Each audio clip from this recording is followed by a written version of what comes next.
لاباس عليكم؟ نتمنى تكونوا كاملين على خير وبخير وانتم كتشاهدوا هذا الفيديو ديال اليوم البنات بغيت نشارك معكم وصفه زوينه كتقوي الاظافر. صراحه غزاله وكتطولهم في نفس الوقت. المهم قبل ما نبداو الفيديو، اللي مازال ما اشترك في القناه يشترك ويفعل الجرس باش يتوصل كل جديد، وما تنساونيش كيف ديما باللايكات ديالكم وبارطاجيو الفيديو مع خوتكم باكم باش تجيهم الفائده، وتبعوا معايا البنات حتى لاخر الفيديو. المهم البنات بالنسبه للوصفه ديالنا انا عندي لكم جوج وصفات، حيت كاينه اللي ما تعجبهاش الوصفه الاولى تمشي للثانيه، وكاينه اللي ما تعجبهاش الثانيه وتمشي للاولى. انا ديما كنجيب لكم جوج وصفات باش تختاروا اللي بغيتوا فيهم، وماشي تنقول لكم انكم تستعملوا غير وحده، حتى لا تعاونتوا بجوج بيهم، تعاونتوا مع هذه وهذه درتوها، راه مزيان لكم النتيجه اكثر واكثر. المهم بالنسبه للوصفه ديالنا الاولى غادي نحتاجو هنايا الثومه اللي محكاها. هانتوما غادي نهز البنات تقريبا نخليها كامله بلا ما نهزها، نخليها كامله. شنو غادي نضيف عليها هنايا؟ غادي نضيف عليها الملحه البنات. هانتوما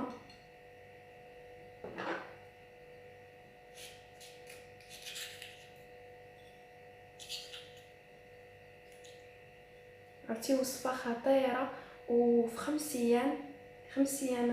ايام البنات غادي تلاحظوا انهم الطفران ديالكم بداو يطوالوا.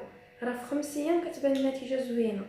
المهم كتحركوا مزيان هاد الملحه مع الثومه باش كتدخل فيها مزيان، وغادي تضيفوا معلقه ديال زيت الزيتون، معلقه صغيره،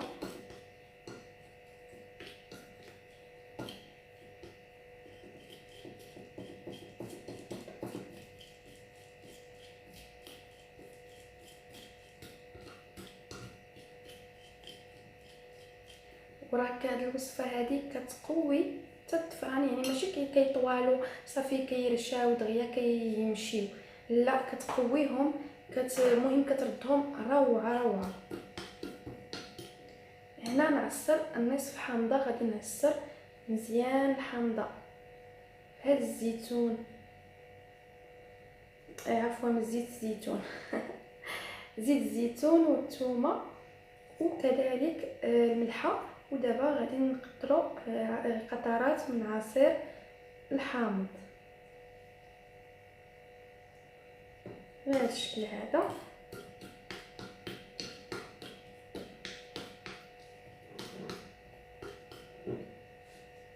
هانتوما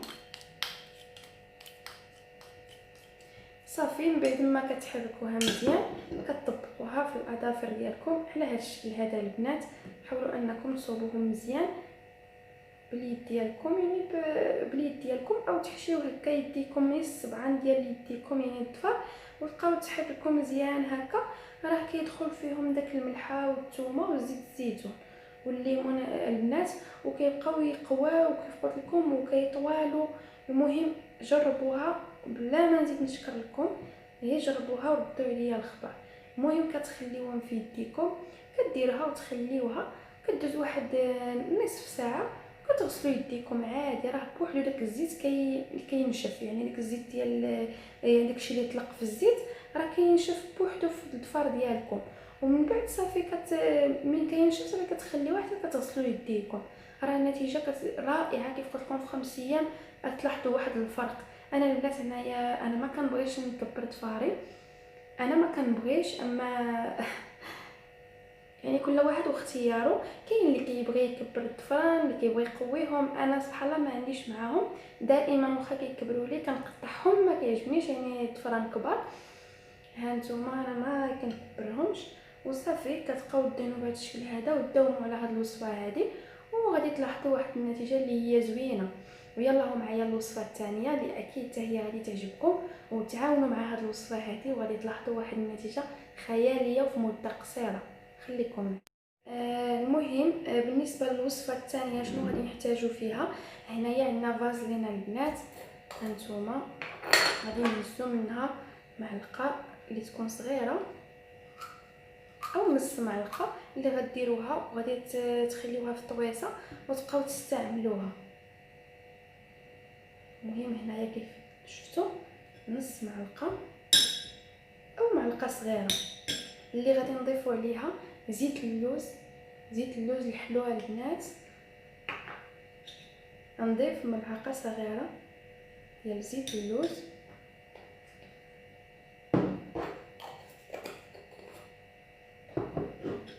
صافي كتخلطوا مزيان هاد فازلين مع زيت اللوز.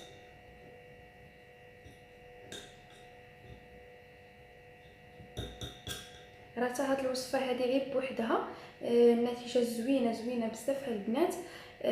كتعطي نتيجه حتى هي في مده قصيره وكتقويهم وفي نفس الوقت كتطولهم، وإلا تعاونتوا بجوج بهم غتلقاو نتيجه يعني بسرعه. صافي من بعد ما كتخلطوا مزيان داك زيت اللوز كيدخل في الفازلين ديالنا. هانتوما كتحسوا به دخل فيه يعني زيت اللوز. صافي كتطبقوا العمليه في الطفيرات على هذا الشكل هذا. غادي تدهنوا مزيان الصبعان ديالكم. راه دغيا كينشف البنات، دغيا كينشف، راه في البلاصه كينشف في البلاصه. ايوا خليوها، ديروها بالليل وخليوها الليل كله، وفي ظرف قصير تلقاو الطفيرات ديالكم طوالو قواو. صافي كتستعملوا الطفيرات ديالكم بهذا الشكل هذا وكتخليوها يعني من تحسوا بها نشفات صافي غادي تباتوا بها وتخليوها في الصباح عادي تصلوا يديكم وتلاحظوا واحد الفرق. في ظرف قصير غادي تلاحظوا نتيجه زوينه دغيا كيطوالوا في مده قصيره. هاد الوصفات روعه، نتمنى تجربوهم وما تنساونيش باللايكات ديالكم باش تشجعوني ودائما نجيب لكم الجديد وداك الشيء اللي زوين وعن تجربه. مهم كانوا هما هادو الوصفات. هانتوما الوصفات ديال اليوم راه دغيا كينشفوا كيف قلت لكم. منين ينشفوا صافي غتغسلوا يعني يديكم عادي.